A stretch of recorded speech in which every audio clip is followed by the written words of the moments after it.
guys? It's Watcher Ralph, and we're here in the second episode of Not Till the Credits End podcast. And I have special guests with me, my sister Christabel. Hello. And my brother Mario.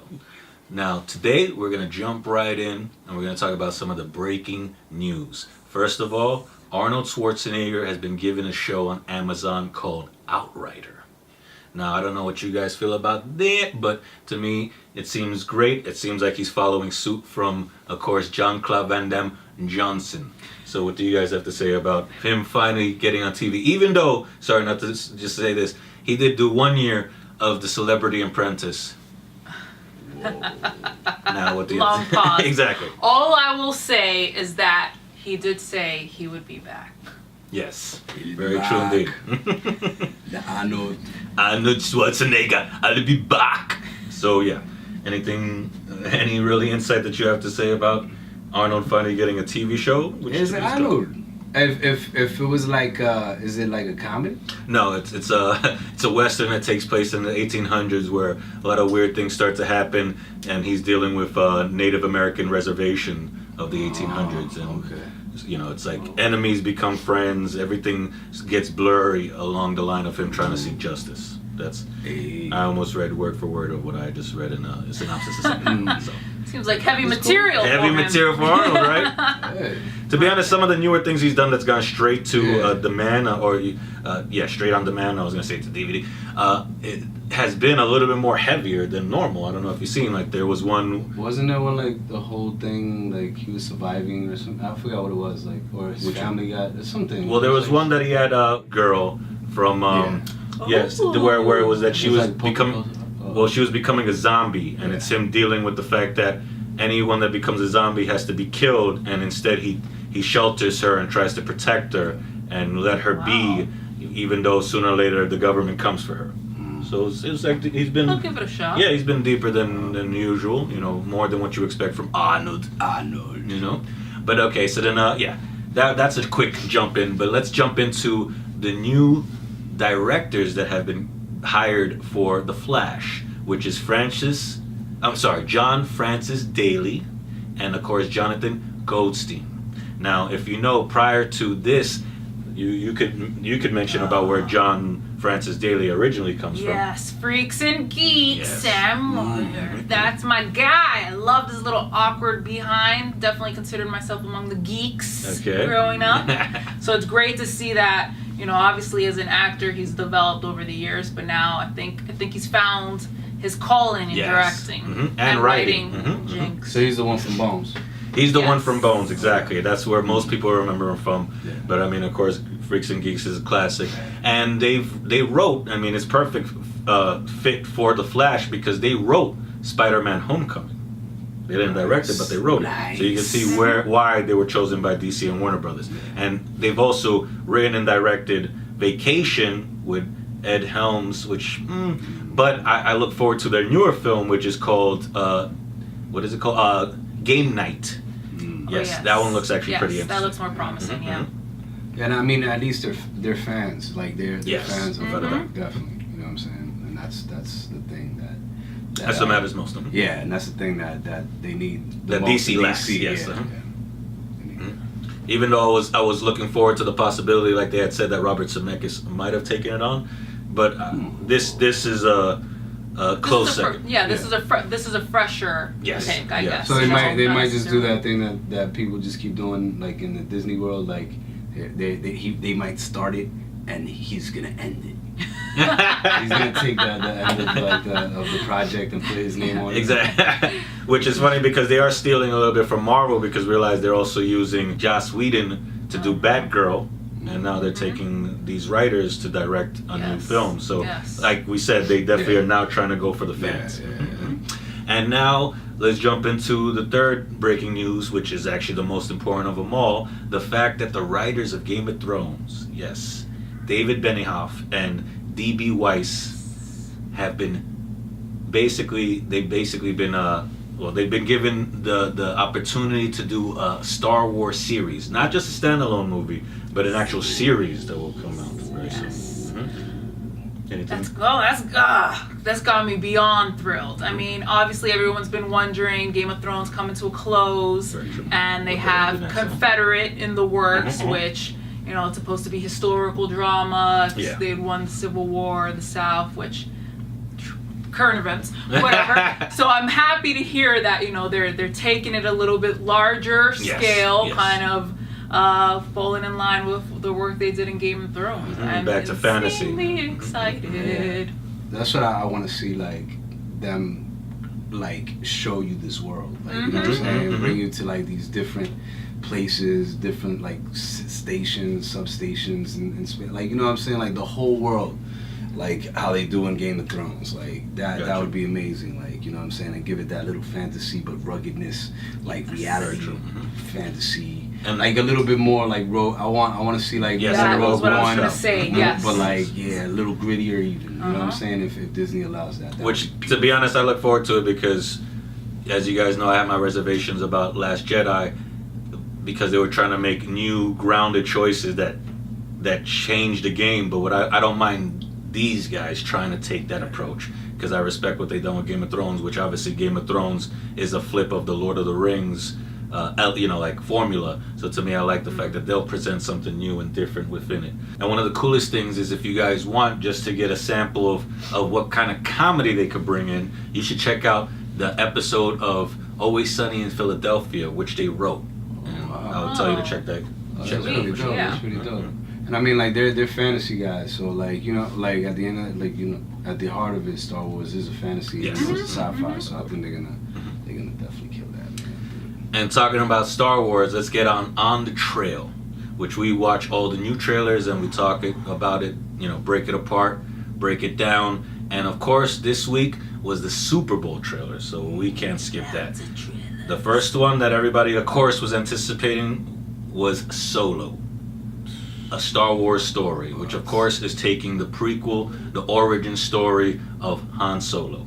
Now, I don't know, how did you feel about our little, you know, teaser? Yes. It got me excited. I had my concerns. I do think it's going to be a very fun film, but the biggest concern that remains for me is that I just don't quite feel yet that they did a good job casting in terms of Han Solo himself. You know, I really wanted our homeboy from YouTube, Anthony Gruber. He is Simon Harrison Ford. Yes. I mean, he is. Literally, if you watch Age of Adeline, he embodies that role completely. So yeah. So then the issue with who they actually picked, who is a great actor as well, you know, he did a great job in Hail Caesar, is just that even in this first trailer, I'm not feeling Han Solo at all. And this is supposed to be like the birth of the Han Solo we know. Even down to his voice, like that is not how I picture Han Solo, because that's not how Han Solo sounds at all. Now, what I will say, what sustained me watching this trailer more than anything else is Lando. Yes, Lando. Yes. What, Childish Gambino, Yo, Donald that's Glover. that dude right there. That's- UCB, baby. Yes, very true. Yes. But there is somebody who he is that character. I can't see anyone else play that role now That's just after that trailer. Insane. But like I liked the trailer actually. I was like after watching The Last Jedi. Right? After watching that I was like, yo, this looks like it's gonna bring it back. But I didn't you know, in the trailer they didn't show Han Solo at all, right? Well, in the 2 minutes they just teased it in the Super Bowl trailer. But if you watch the full extended trailer, that's where they which you actually seen, I did a review.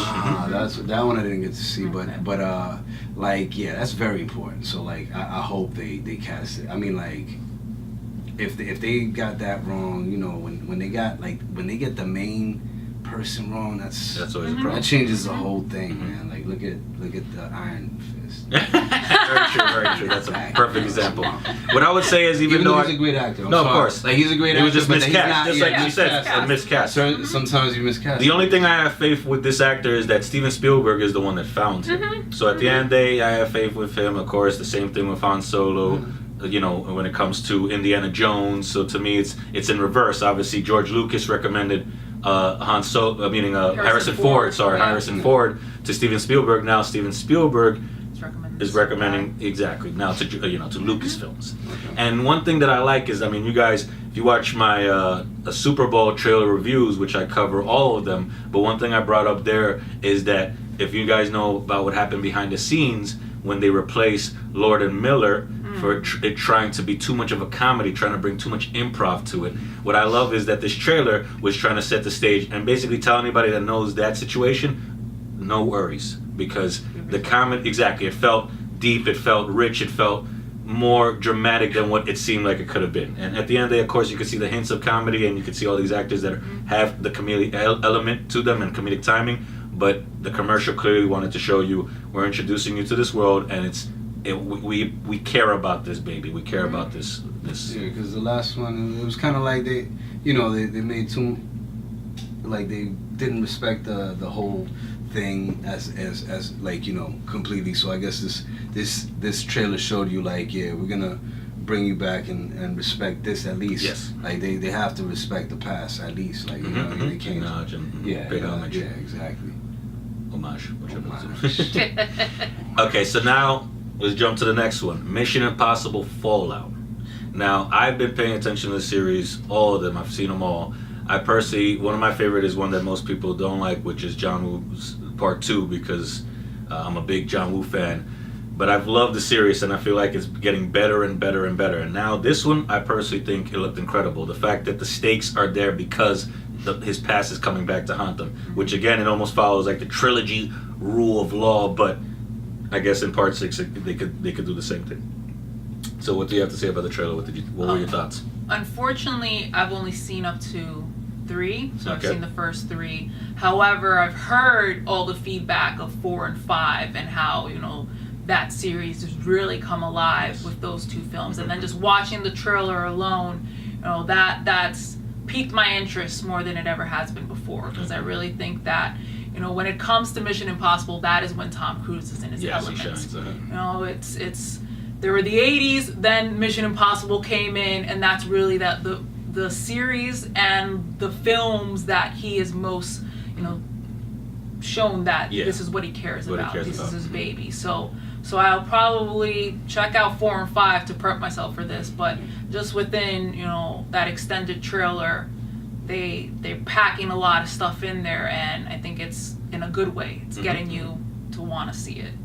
Yeah, I'm not really too much into Mission Impossible because the first one kind of threw me off. Like, Brian De Palma, even though I love him as a director, it's like it's completely different from all the other ones, because like I did catch. I think I watched most of. For the funny thing is that I didn't watch like them in order, but I think I caught like either the 5th one or the 4th one, and I really liked it because it felt like those movies. They feel more like Italian Job, like those type of like you know what I'm saying, like those type of films.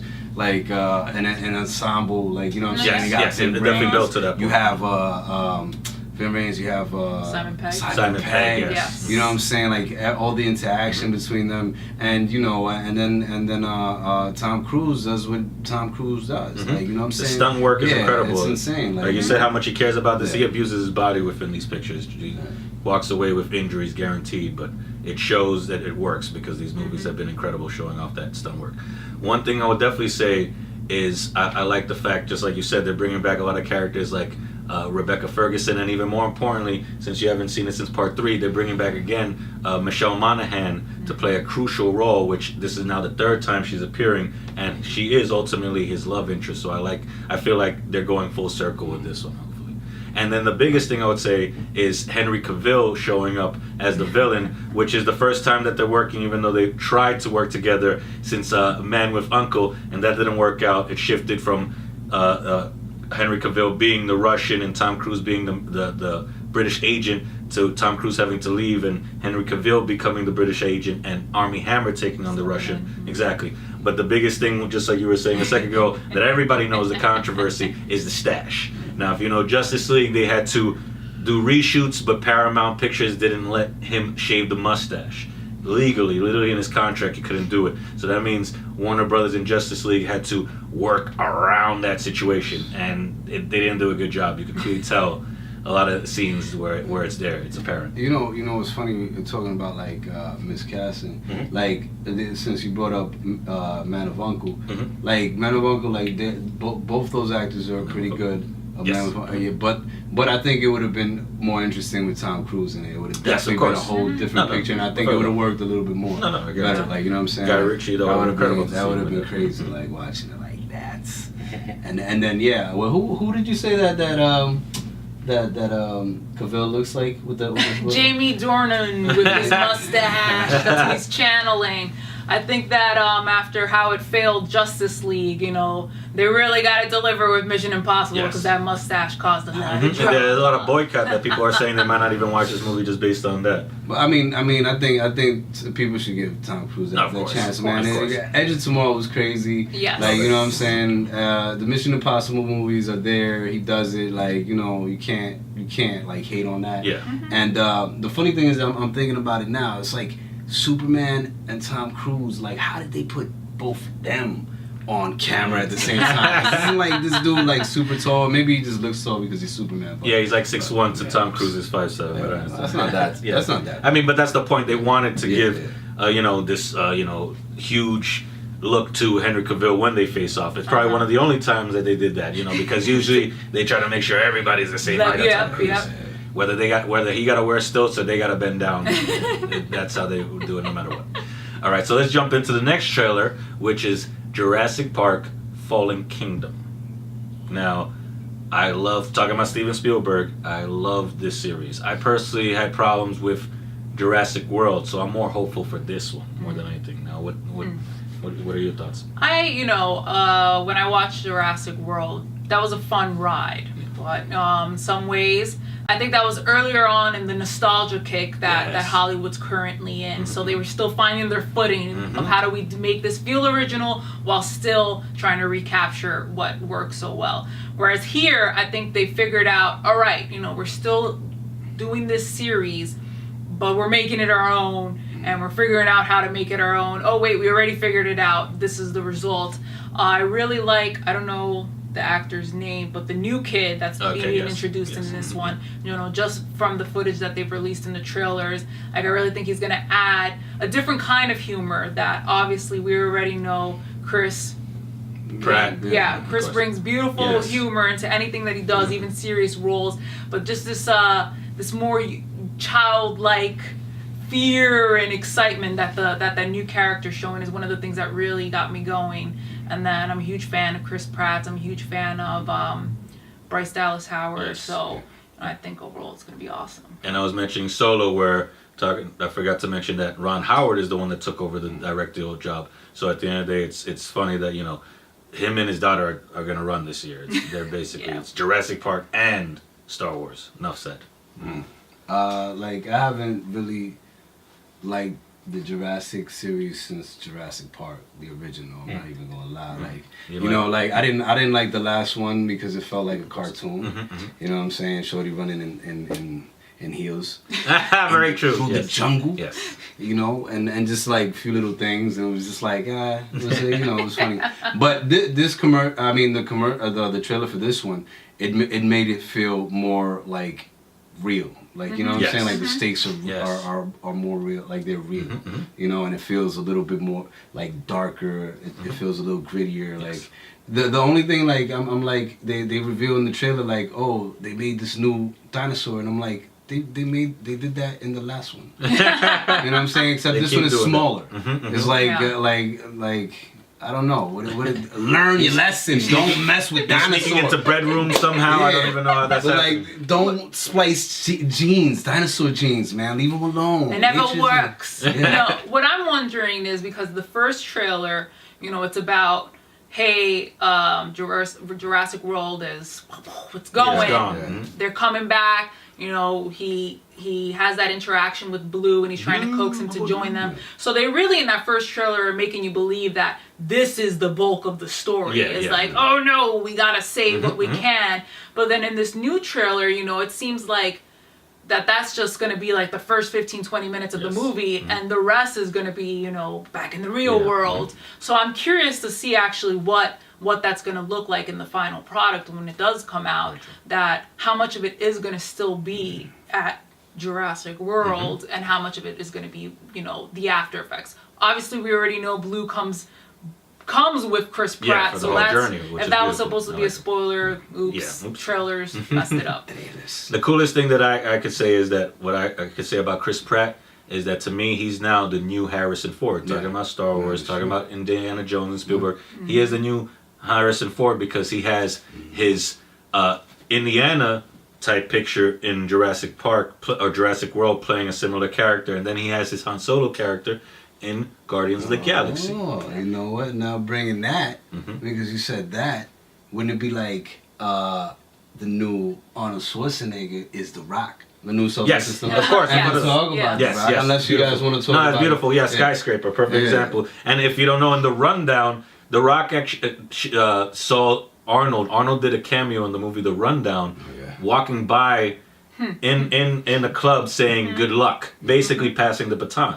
So you're right, he is the new, and perfect segue, we're going to talk about Skyscraper, which was also another Super Bowl trailer. Now for me, like to me, just like you said, The Rock is the new Arnold. But it's starting to feel like he's taking on any script that's given to him. Not to the full extent, but because things like Baywatch and now this one, it feels like it's a repeat formula rather than trying to do something new. Yeah, doing the buddy cop or doing the straight action. Yes. Or doing, Die Hard, but in a higher skyscraper. Whoa. I know. I do think, here's the thing, that you know, not necessarily that he's this amazing actor, but that he has heart. Yes. So I think it's really to his disadvantage that he isn't being more selective in these roles that he's choosing more recently, because he has that comedic timing, and then he can be the action star. And that's something that, you know, not many actors can say. Now, is he somebody that you're going to see nominated for an Academy Award one day? Maybe, but, you know, I haven't seen that kind of performance yet. But, you know, maybe it's just that he's in the rush of it, so he's just taking projects he likes to keep busy. But I do think that that's something he has to start thinking about, is like, all right, what is it that I want my career to look like? Completely agree. Anything else? I mean, to me, it just looks like I think they wasted their money putting that, like, spending that money for that trailer. You know what I'm saying? Like they should have they should have just let it, you know, be like a summer movie, because to me, like nowadays, like those big like blockbuster movies aren't really cutting it at the box office, at least here domestically. You know what I'm saying? So it's like, it looks like one of those over the top. It might be it might have some surprises, and it might be like, oh, you know, it'll be all crazy. But from what I see, it's just another one of those movies, like you said, another Die Hard, another what was that movie with the helicopter that fell with the earthquake? It has that feel of Rampage. Like that's exactly the examples of the type of pictures that he's doing. Rampage coming out too, like what? Which was the same director of San Andreas, and which is great. You're talking about it's didn't have a lot of surprises. The only surprise I would say is seeing Neve Campbell. I hadn't seen her in a while. And I was glad to see her finally back in the scene, from Scream and of course Party of Five, all those old classics. And the funny thing is, it is a repeat of Die Hard, because the owner of the building is an Asian guy. They might as well just call him Nakatomi. So to me, it's like, okay, but let's move on from that. Next, let's cover Cloverfield Paradox. Now, if you guys seen the trailer, I mean, this is part 3, and at the end, you saw the tag where it's coming on Netflix, which to me, it surprised me, at least. I didn't expect that. After the Super Bowl, so After it wasn't the Super Bowl, right? It was same day warning. They pulled a Beyonce. Netflix rule the world. Oh, yes. Basically, yes. That's a callback from last episode. And one thing is, the funniest part is that the next one has already been greenlit, even though, again, they went straight to Netflix for this one, but the next one, called Overlord, has been greenlit. And if anybody seen any comments on this film, the one thing everybody keeps talking about is that this one clearly sets up part 4. Okay. So let's see where it goes from there. It looks interesting. Like, actually, I saw the first one. It wasn't like, it was a cool, it was alright. It was like, you know, a lot of people hated it on more than I think it should have been hated on, but it was a very short film from what I remember, and it was just like, it was alright, you know, it was cool. But and then I didn't see the one with John Candy. That looks pretty. No, that was pretty cool. Like, and I heard that was a good standalone movie. Like, it didn't even. But it was cool that they tagged that at the end. You know, and now with this one is like, it looks like a complete different thing from both of those films. Like, it's like they changed genres, and it's pretty cool. Like, you know, they're doing that. And this one looks interesting. It's more like sci-fi to me, more like, you know, it looks cool. I'll watch it. Yeah, my biggest issue with the first one is that that's during the, you know, found footage, handheld resurgence, and I just can't stand shaky cam. So I just couldn't appreciate the film. You know, they could have been Shakespeare and it would have been driving me crazy. However, I would hope they wouldn't do shaky cam with Shakespeare, but no, but One Cloverfield Lane is a great film. Okay. Like, that's something that held me the entire time. And like Mario was just saying, it isn't until probably those last 15, not even 20, probably the last 15 minutes that you really realize, oh yeah, this is tied to this universe. And what they're saying about Cloverfield Paradox, the newest one, is that, you know, the way that they're connecting all of these is, it seems that they're different realities and different realms. I'm not sure. I haven't watched it. Yeah. So it's a paradox. Yeah. So what I've been reading makes sense. People are hyped about it, and obviously it's gonna be successful if they've already greenlit the next one. Money, man. Just put Cloverfield on anything and making that money. Which I didn't think that was gonna happen, but yeah, okay. It's funny that you saying that. It reminds me then of like Unbreakable to Split. Yeah. Because of the fact that the twist at the end is the point that it's based on another existing universe, but that's the twist that you didn't acknowledge it the whole time. So I gotta watch that. Oh, amazing, James McAvoy. Now let's jump into Avengers Infinity War. It was a nice little teaser. We all been waiting for this movie. The one thing I could say that I loved is seeing that Cap. Hey, he has a new shield and it's attached to his arm.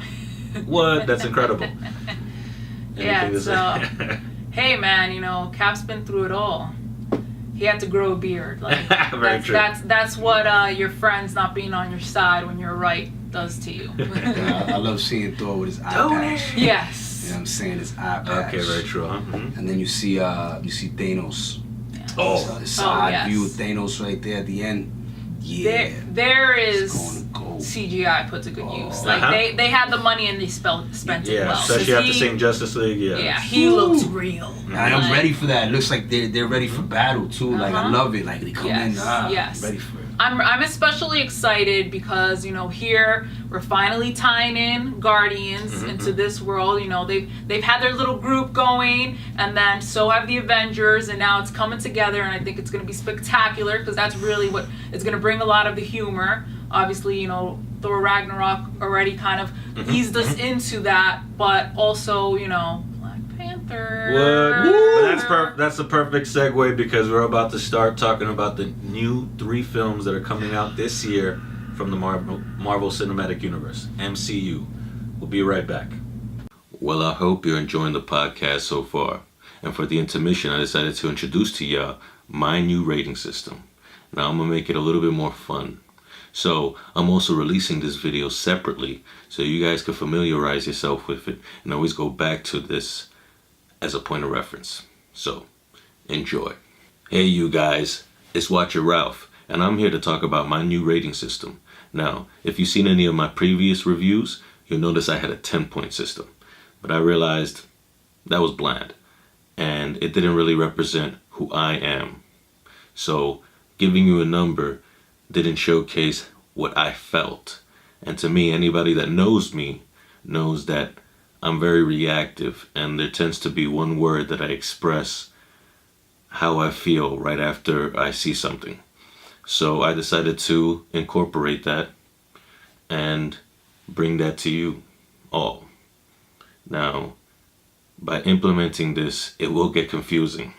So I decided to bring to you this tutorial so you guys could always come back just to understand the crazy.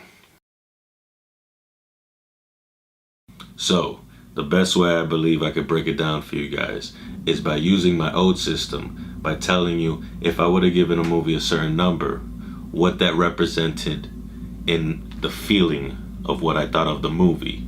and how I will now introduce that and present it to you in the new rating system. Let's get started. So, using my old system, if I were to give a movie a 0 to a 4.9, that meant that movie is terrible. It's so atrocious that it makes my blood boil. And trust me, you'll get to see that I'm the type of person that tries to give every movie the benefit of the doubt, because I acknowledge there are so many stages where a movie could go wrong in production. I like to reverse engineer it to understand where it went wrong. But this is a type of movie where you just have to destroy and slam on the ground because you get frustrated knowing that you saw this movie and you can't ever forget. It will be imprinted on your brain for all the wrong reasons, forever. So now, using my new system, this is how I will convey that sentiment.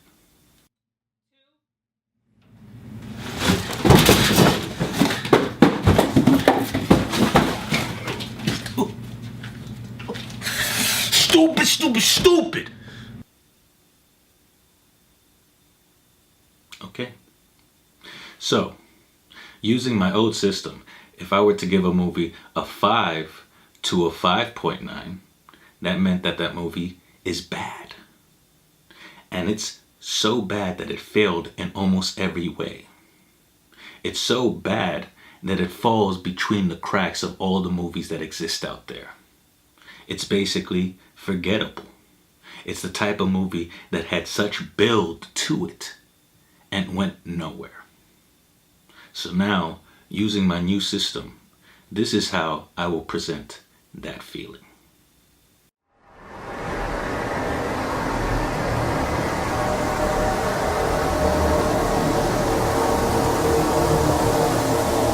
Stupid. Okay? So, using my old system, if I were to give a movie a 6 to a 6.9, that meant that that movie is okay, but very disappointing. And because you feel this sense of disappointment, the moment you finish watching this movie, you either sigh or verbalize this disappointment without even realizing it, almost like a whisper to yourself. It's the type of disappointment that if you were to meet anybody that was involved in the production of this movie, you would almost lie to them, either out of pity or just sheer disappointment. But you would at least not feel so bad because the movie was watchable. It's the type of movie that I wouldn't discourage people from watching it because there are moments of beauty in it.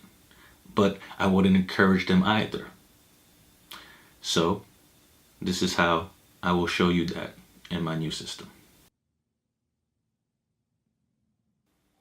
Stupid.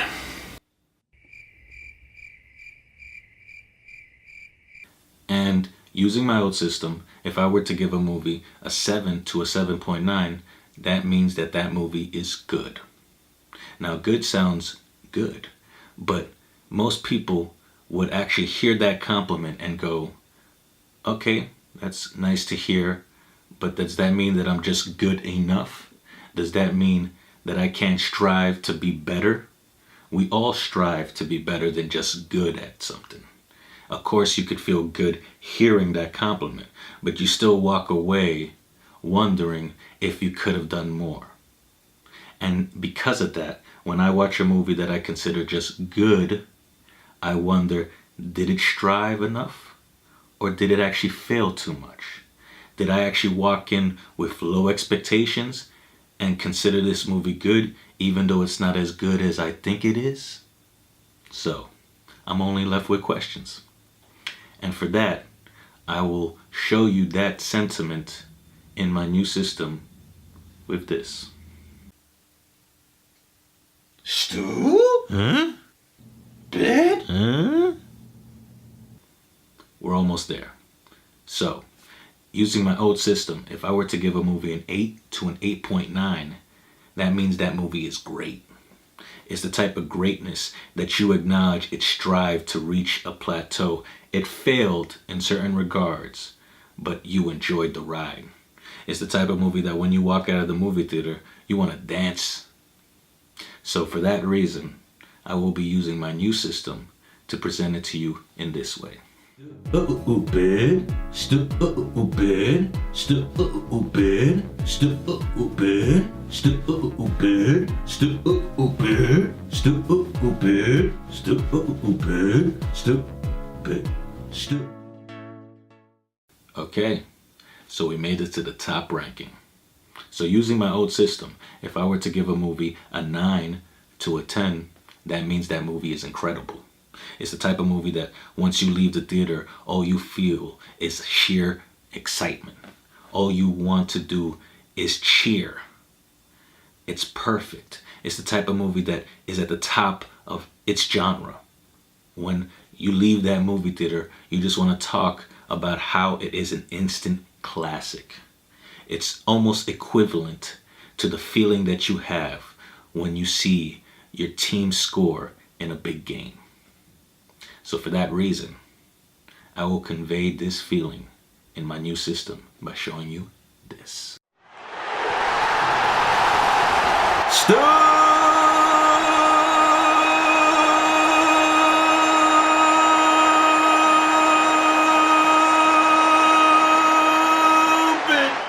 Well, that's the end of the tutorial. Now I could imagine halfway through you guys acknowledging why this ranking system is a little crazy and how it could get a little confusing. So if you need a refresher, you could always come back, just in case you get lost in the stupidness. Enjoy. And we're back. And now we're going to talk about the MCU and all the movies that are coming out this year. Yeah. First, we're going to cover Black Panther. Pantera Negra. Whoa. Yeah, I just did a Jerry. Exactly. Now, if you guys seen, it's actually number 1 in the pre-ticket sales for Fandango all time. All time. I'm one of them. Exactly. I'm gonna buy it as soon as possible, even though I don't know if they'll have any more left. But let's see what happens. And yeah, so to me, this movie looks incredible. The cast, the direction, Ryan Coogler, everything. I mean, working again with Michael B. Jordan after Fruitvale Station, and of course after his incredible movie Creed, which brought that back to life. To me, this movie is top notch. Chadwick Boseman. We're talking about Martin Freeman. We're talking about Andy Serkis. The list goes on. We're talking about Angelina Bassett. We're talking about Forrest Whitaker. For some reason, this movie is nonstop. The cast is just phenomenal. Yes. Peter Nyong'o. Oh my God! You see, it keeps going. Yeah. Homegirl. Yeah, we finally got it. Oh man, homegirl from Walking Dead. I'm sorry, I can't remember your name. Even my dude from Person of Interest, playing an incredible character. Everybody's in this movie. Everybody's in this movie. We finally got a movie. Yes. Yes. This is the movie we've been waiting for. Yeah. Mm-hmm. It's going back to, of course, to a fictional Africa, but we'll take it. You know what I'm saying? Mm-hmm. Wakanda. It's incredible in every way. Technologically, just visually, everything about this movie is got me going crazy. Yeah. Now, I don't know what you guys wanna? Oh my goodness! Gush. Where do I begin? No, just the trailer, the first full-length trailer that they released, and that scene where it brought me back to Lion King. You know, he's reaching out to Mufasa. Oh wait, no, he's not Mufasa. This is in Lion King. It's just beautiful visually. Yeah. Like, these are the types of things that I think are gonna drive people home who don't care about story. Yeah. And then when we're looking at story, I think this is probably gonna be the tightest story that we've seen thus far in the MCU. And from what we're hearing, also the best villain that the MCU has been able to Michael take B. out. Jordan or Andy Serkis. They haven't clarified which they're speaking of. But either way, I guarantee both. Exactly. Yes. Mm-hmm. And yeah, Michael B. Jordan, at least now he gets a second chance to be in a superhero movie that actually is. That works. I've forgotten. Fantastic Four stick. Yeah, you know. And I can't wait for this movie. I'm not even going to... I'm like, the only other way that I would watch another movie and be so hyped if they had like a Dominican superhero. Yes, well that's what I'm saying. This is the movie we've been waiting for. Black Panther y El Tigre. Exactly. You know what I'm saying? Like, yo, but this... No, it's just like the whole... Also how they make this like this country like a beautiful place, like, you know what I'm saying, next level, like your technology is super advanced. You know, it's like I love. This is one of my favorite stories as well from like the comic books as well, like with the vibranium and I think Michael's what is his name? Andy Serkis. He's playing a similar character to the. Claw. Oh, he is. Okay, so it's like I love that this storyline in like the Avengers cartoons. I think it was. Which one was it? Almighty. Whatever there was, they had that whole hierarchy or whatever. Hierarchy. Okay. Yeah. Okay. No, I understand completely. Or arc of you mean story arc? Okay, that part. I'm sorry, like story arc. Okay. Yeah. So like I can't wait to see this, man. Like, and the cast looks amazing. It's just gonna be. I think this is gonna be. Yeah. My number one after Okay. that. I'm feeling that way as well, actually. I mean, right now it's even gotten 100 on Rotten Tomatoes so far, which is insane. And what I love about this story is that, just like you say, it throws in technology, but also spirituality. Yeah. Because the whole mystic thing where he could see his ancestors, he could see the previous Panthers before him.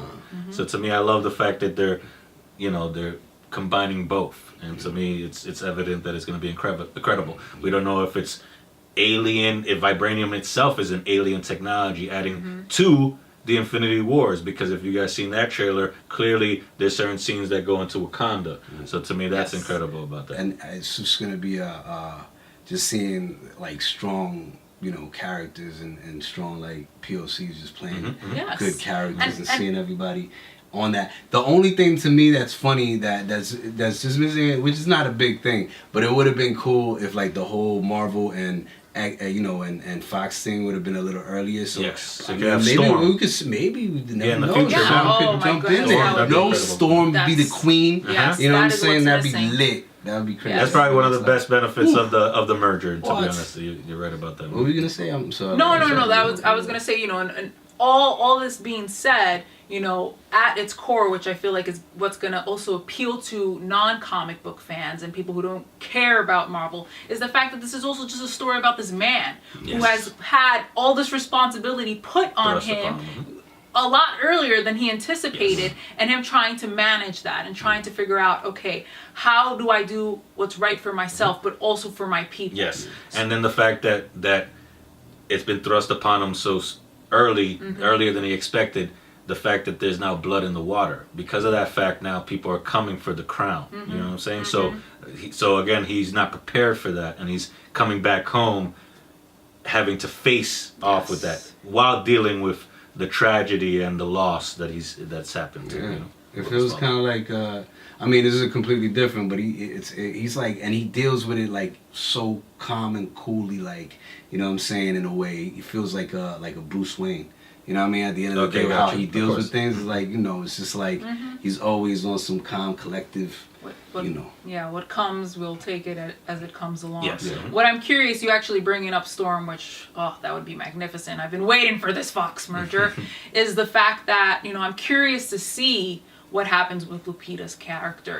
Is talking about this, that, in the comics book, she actually ultimately becomes a villain. So I want to see if this is something that's going to be hinted at within this film, or if it's something that they've decided not to go with.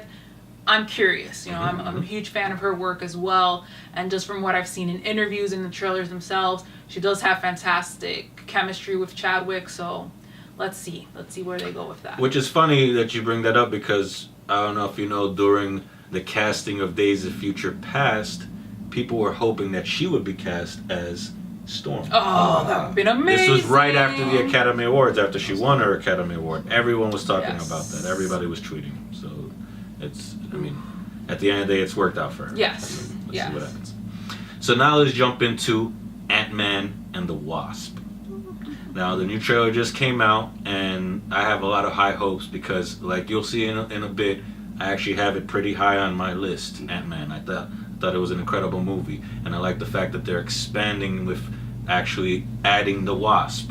And at least this trailer doesn't show it, but I'm pretty certain from the clues of the first film, we're gonna start to see the possibility of meeting her mother, and obviously Hank Pym's wife, which has been cast as Michelle Pfeiffer. So that's happening no matter what.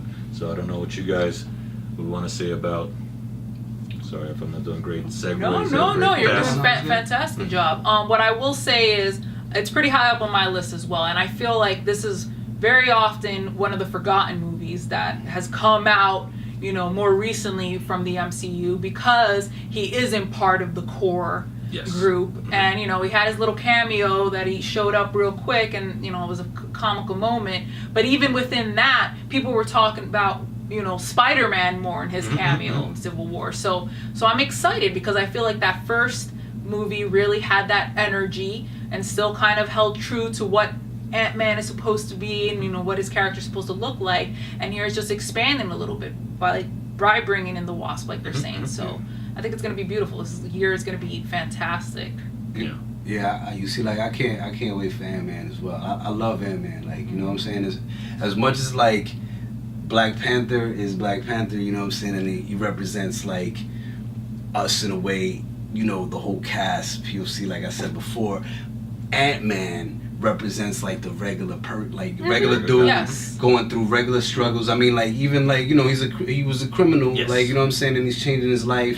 He's trying to do good custody of his, he's going through things. And at the end of the day, the way what's his name? The actor's name I can't remember right now. Paul Rudd. Yes. Paul Rudd, my bad, bro. You know what I'm saying? I think you're amazing as well. But he brings that little comedic. Brings that comedy to it, but it's to me, the funny thing is that we'll go into this a little bit more later on, but I like Ant-Man more than Ragnarok because it was not a forced comedy. It was just a natural it was a comedic movie, but it was just it felt more fluent. Which was directed by Peyton Reed, meaning Ant-Man, which was a comedic director. And I remember Ant-Man went through a whole bunch of things, and I was kind of scared of how it was going to end up with what's his name, Dawn of the Dead. I mean, not Dawn of the Dead, Shaun of the Dead, and all that. That he was, I'm saying, the whole scenario with in the original one, and it came out, and it was a beautiful movie, and you know what I'm saying, it was perfect. I mean, it wasn't perfect, but it was a great film, and it was funny.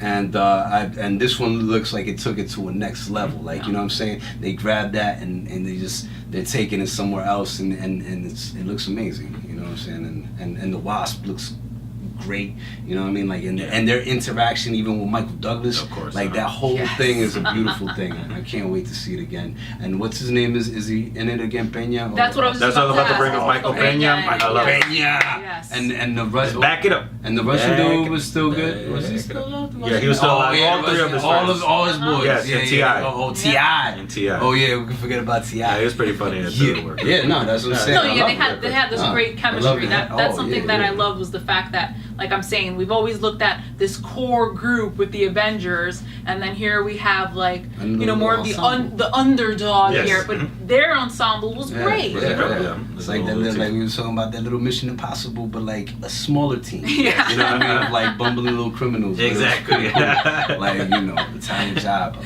little guy. I don't know how the hell they did anything before he became Ant-Man, though. I'm not going to lie. They seem pretty incompetent. Yeah, right, exactly. Very true. This is how you got locked up. Yeah. But it's true that is a good point bringing up the whole Edgar Wright thing, because to be honest, I was even planning on boycotting the first Ant-Man because I was looking forward to Edgar Wright's version of it, which he had written it even before the first Iron Man movie. So, but at the end of the day, I ended up watching it, and I loved it more than I could ever have thought. I mean, it's an incredible film. But let's now jump into the main baby this year, the main thing that everybody's waiting for, which we even touched upon it on the Super Bowl trailers. Avengers Infinity War. Yeah. So I'm gonna throw out my theory.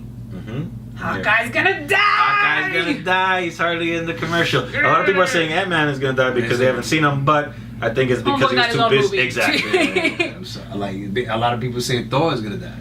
See, that's always a but possibility. if Thor dies, that's understandable, given he's already had his series. It's come full circle. Here's poor Hawkeye. They were he's never gonna get his own series. And Jeremy Renner, he does a fantastic job, but unfortunately people are like, anybody could have the bow and arrow. Are those my thoughts? No, Not necessarily, but it seems like he's the most expendable, unfortunately. Very true. And the thing, the sad part is that he's the one that works the hardest because he doesn't Yes, have like Yes. super. he works the hardest. He has a family, Yeah. and people He are has just the like, most to lose, "Oh, And then maybe he retires. Yeah. Maybe that's what happens. I don't know. That's what's up. That'd be nice. I mean, this is an incredible film, especially that it's continuing the Russo brothers' run at the Marvel Cinematic Universe, which they've done an incredible job with Winter Soldier, Captain America Winter Soldier, and Captain America Civil War. These are guys that started out from Community, being TV show directors of a comedy. Check it out. Yeah. Watch it. Great. It's amazing. But to turn it up, yes, Donald Glover, Lando, but to turn it up and to basically give us not just these three, because realize they're also directing the fourth Avengers. To me, I'm confident there are no worries when it comes to them taking on these projects. You know? Because this comes back to our conversation, sorry, Mauro, of fans being Yes. responsible for the content that's coming out. And that's, again, what the MCU is doing so beautifully, is that they're trusting the fact that, wait a minute, these guys know what they're talking about. And not only do they know what they're talking about, they actually have the vision and know-how of how to, give us what we need. And to give us deep, rich stories, because when you look at Civil War, there is no doubt that the confrontation and the debate was given to us over and over. So no matter what, you even walk away. I know people that are on Tony's side. I know people like me that are on Cap's side. Yes. So, you know what I'm saying? But at the end of the day, I respect and acknowledge everyone's point of view, because they understand how to flesh out a story and give you something more than just what's on the surface, something that you could walk back and think about and be like, okay. Yeah. So to me, I really enjoy what they've been doing with it. And the dope thing about them is that they're like kind of like the Drake of like the movie world when it comes because like they take these genres or like It's okay, all right, explain. because I connect things kind of differently if you haven't noticed. So it's like they simplify these deep, like how Winter Soldier was like a espionage, like a Yes. deeper type of movie, but they made it simple enough for like kids to watch and enjoy, like for people of all ages to enjoy, and they're very good at doing that, like making a good film, like deep, adding like a tinge of comedy here or whatever, you know what I'm saying, here, and they know how to do it so well and put it together. It's amazing, like that they're able to do it, like how they do it, and like you said, like those movies, those previous films were like perfect, basically. I mean, for me, like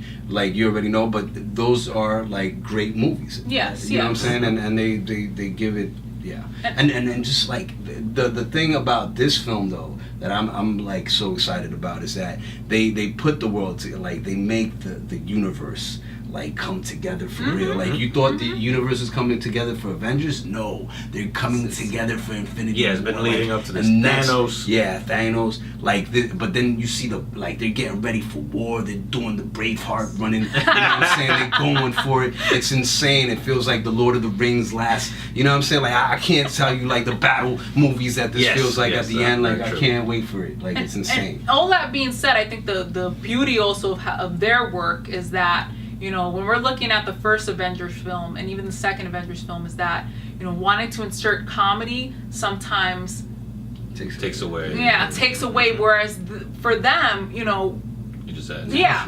Cap, Winter Soldier, and Civil War are pretty heavy films, and this seems even heavier in that the stakes have never been this high.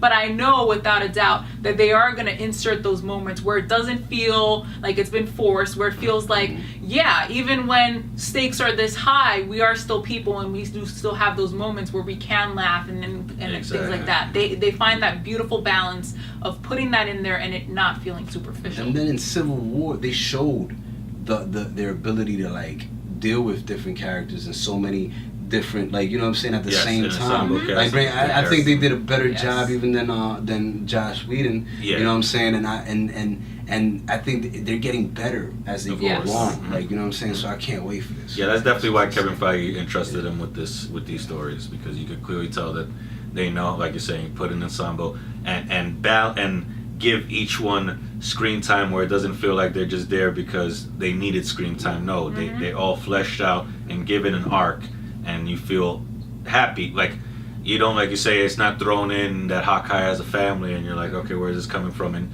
even though you care about them, ultimately it's just a side note. You know, here with them, it feels like everything is an important element. Yeah, even people that are thrown in, like Ant-Man in Civil War, like you just, but like Literally, he just shows up and it was funny Opens up because they make fun of in the it. back They make fun of it, like he's just popping this guy out. They're very self-aware. Yeah, exactly. Yeah, Very true. Very true. And then, like we said, I mean, a character like Thanos, which we've been waiting for because of even since Avengers 1, where, you know, he shows up with a little evil smirk and everything, and, you know, even one of the last pictures, he's like, oh, I'll do it myself, and he grabs the glove. Now, for me, as a comic book fan, I've been waiting for this story, Infinity, you know, basically, they're calling it Infinity War, but I know more. Infinity Gauntlet, yes, exactly. Yes. And they're basically, they're pulling in those elements. And of course, we know them, any comic book fan knows them as Infinity Gems, not stones. But hey, I accept all this because I know they're doing it right. And now, you know, and it's perfect that they have Spider-Man.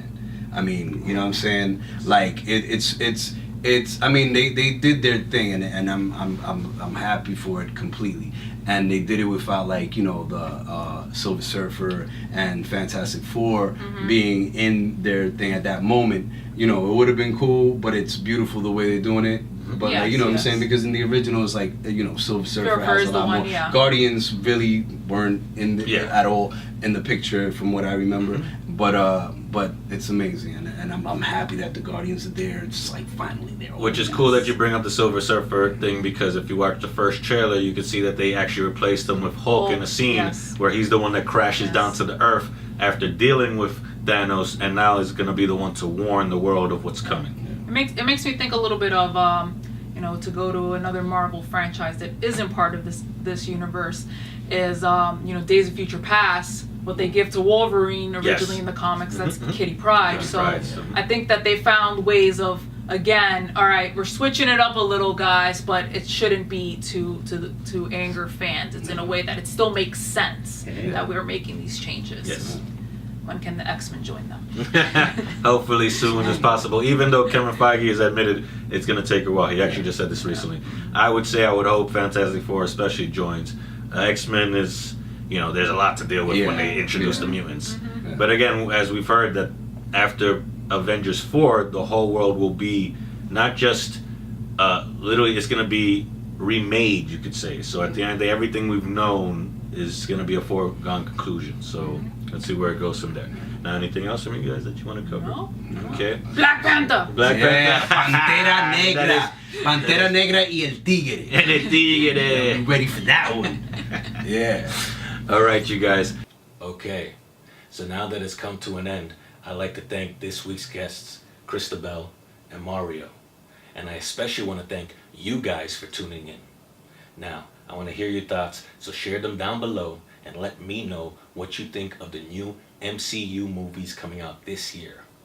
Plus, let me know what you think of my new ranking system. But for now, share, like, and subscribe. And if you want, you can check out another episode of the podcast, as well as my Super Bowl trailer reviews. So, till we meet again, goodbye. I'll see you guys.